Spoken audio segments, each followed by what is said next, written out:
When young Oklahomans get into trouble and are forced to serve time in a juvenile detention center, the hope is they'll learn from their mistakes and emerge to lead productive, successful lives. Now, a new program is fostering that hope. Jason Doyle joins us now to tell us more about that. Jason. Rich, the Office of Juvenile Affairs is reaching out to parents with justice-involved children to find out what their needs are to improve the process of putting a troubled youth onto a better path. And that's a change from the past. Emily Burns is one of the parents on the Oklahoma Juvenile Justice Family Advisory Council for the Office of Juvenile Affairs, or OJA for short. So I have had experiences with other behavioral health services outside of OJA. My son has a lot of behavioral health problems. Burns' son eventually crossed paths with the juvenile justice system and OJA. There was an incident that landed him in a juvenile detention center. My story is a little different than other people's because at this time he was 17 years old, and once you are of a certain age, it's kind of considered a gray area. If he began a youth-based program, Burns' son would have aged out when he turned 18 years old, so they found an adult treatment program for him. But our OJA staff down there, they really do the very best that they can to not let a juvenile have to go to the next step. It's all about prevention. Prevention wasn't always the mission for OJA. It used to be that if a person would call OJA and would say, I don't know what to do with my son. I think that they're not in trouble yet, but I've got problems, I've got issues. At that point, OJA really, their response had to be, well, if you're not involved with the system, if you've not come to our attention officially, there's nothing we can do. Jeff Talent is the executive director of the Evolution Foundation, which partners with state agencies to connect families with resources. We have a special emphasis on making sure that the family voice is heard throughout the process, because too often it's ignored.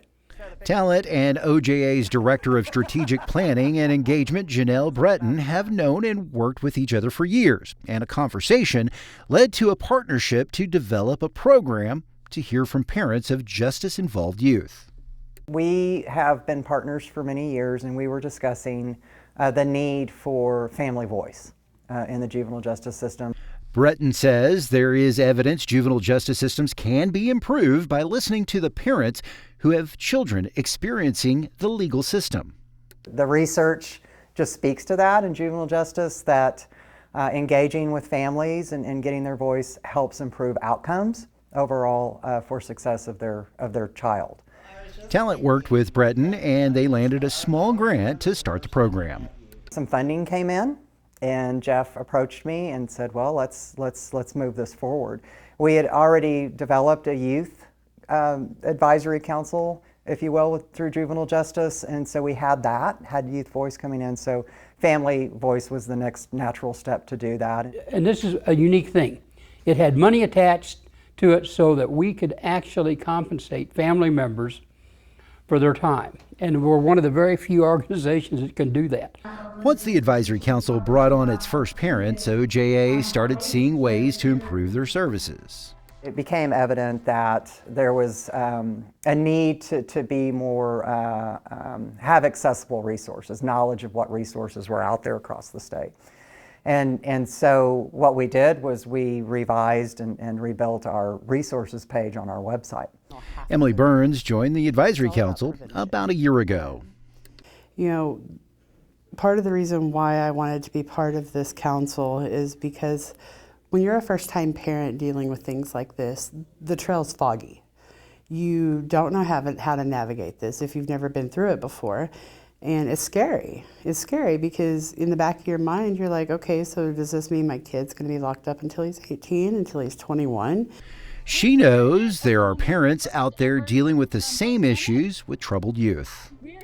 My child has made decisions that are going to be detrimental to him in the future.